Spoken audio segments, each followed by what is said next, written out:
Olá! Bora mergulhar de cabeça em um dos sistemas mais fascinantes e vitais do nosso corpo, o controle da pressão arterial.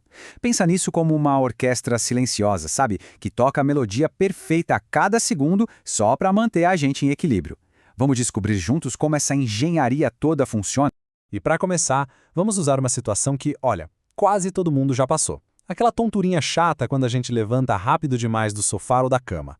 Essa sensação é o nosso ponto de partida, porque ela na verdade dispara uma cascata de reações incríveis e super rápidas dentro da gente. Vai ser o nosso estudo de caso de hoje.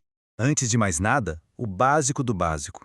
O que é essa tal de pressão arterial? Imagina que ela é a força que empurra a vida pelo corpo. É essa pressão que garante que o sangue, que está ali carregado de oxigênio e nutrientes, chegue em cada célulazinha do cérebro até a ponta do dedão do pé. Sem a pressão na medida certa, essa entrega simplesmente não acontece.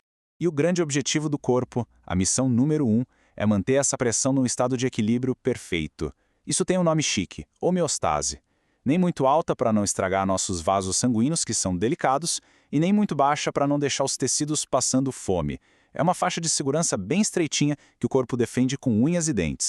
Ok, então voltando para o nosso caso da tontura. Quando a pressão cai de repente, o corpo não tem tempo a perder. Ele precisa agir agora. E para isso, ele aciona a sua equipe de primeiros socorros, o sistema nervoso. A resposta tem que ser imediata. É uma questão de segundos para evitar que a gente apague.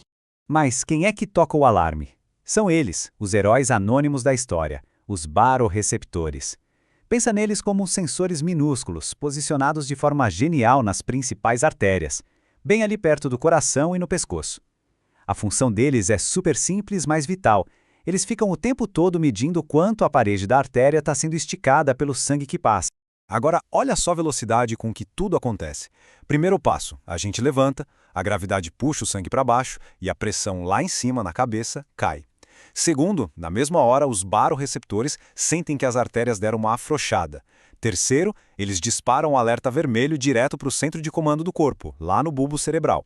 E quarto, a resposta. O centro de comando aciona o sistema nervoso simpático, que é tipo o modo turbo do nosso corpo. E tudo isso numa fração de segundo. É impressionante. E a resposta desse modo turbo é um ataque em 3 frentes para resolver o problema rapidinho. Primeiro, ele faz o coração bater mais rápido. Segundo, cada batida fica mais forte, bombeando mais sangue. E terceiro, que talvez seja o mais importante nesse momento, ele causa vasoconstrição. É como se a gente apertasse uma mangueira para a água sair com mais pressão. É uma combinação de ações super poderosa e imediata.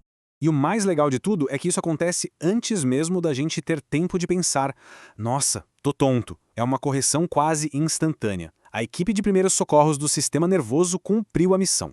A crise imediata foi controlada. Mas e se a queda de pressão for mais séria? Ou se durar mais tempo? Aí o corpo tem um plano B. Ele chama os reforços, os hormônios. Agora entra em cena o sistema endócrino, com uma resposta que é mais lenta, sim, mas é muito mais potente e duradoura. Ele usa mensageiros químicos que viajam pelo sangue para dar o recado. O principal sistema de reforço é esse aqui, que tem um nome que assusta um pouco. Sistema renina-angiotensina-aldosterona. Mas a lógica por trás dele é fascinante. Tudo começa nos rins, que não são só filtros. Eles também são sensores de pressão de longo prazo. Quando eles percebem que a pressão está baixa por muito tempo, liberam uma enzima chamada renina. E essa renina dá o start numa reação em cadeia que acaba produzindo um dos hormônios mais poderosos do corpo, a angiotensina 2. E olha, o poder da angiotensina 2 é uma coisa séria. Ela não só aperta os vasos sanguíneos com uma força muito maior e por mais tempo que a resposta nervosa, como também convoca outro soldado para a batalha, um outro hormônio chamado aldosterona. É um verdadeiro general em campo, orquestrando a defesa. Não é à toa que muitos remédios para a pressão alta funcionam justamente tentando bloquear a ação desse sistema. E isso nos leva direto para o controle de longo prazo. Por quê? Se a resposta dos nervos é para segundos e a dos hormônios é para minutos e horas, a estratégia definitiva para a estabilidade da pressão, pensando em dias, semanas, essa pertence aos rins. E aqui a lógica é pura física, bem simples de entender. A pressão dentro de um sistema fechado, como nossas artérias, depende da força da bomba e do aperto dos canos, claro. Mas no fundo, o que mais importa é a quantidade de líquido que tem lá dentro. E os rins são os mestres em controlar o volume de sangue. Eles decidem com uma precisão absurda quanta água e quanto sal o corpo deve guardar ou jogar fora. E é aqui que a gente vê a integração perfeita dos sistemas. De um lado, a gente tem a aldosterona.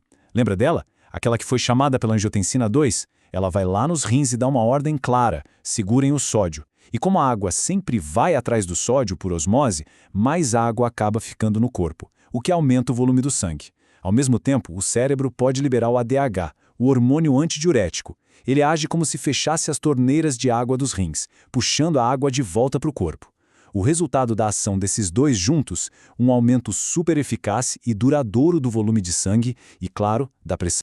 No final das contas, o que a gente tem não são sistemas separados, cada um trabalhando por si. É uma sinfonia, uma cooperação perfeita, redundante, entre nervos, hormônios e os órgãos, todos tocando a mesma música com o mesmo objetivo: manter a estabilidade.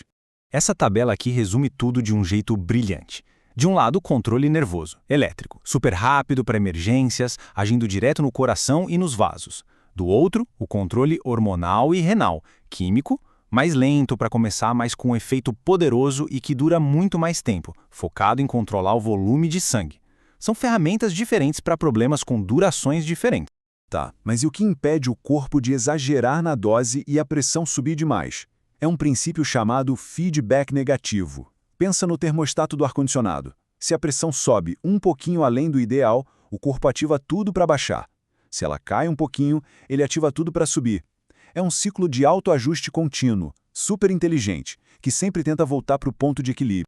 E assim, a gente volta para o começo de tudo. Aquela simples tontura foi combatida por uma resposta em camadas, perfeitamente orquestrada. O sistema nervoso resolveu a emergência ali na hora, enquanto os sistemas hormonal e renal já estavam de prontidão, garantindo que tudo ficasse estável no longo prazo. É a engenharia da vida em plena ação, só para manter a gente de pé. Isso tudo nos deixa com uma última pergunta para a gente pensar. Se o corpo humano desenvolveu um sistema de controle tão preciso, tão elegante, com tantos planos B, por que será que a hipertensão, que é basicamente uma falha crônica desse sistema, se tornou um dos problemas de saúde mais comuns e perigosos do mundo moderno? Fica aí a reflexão.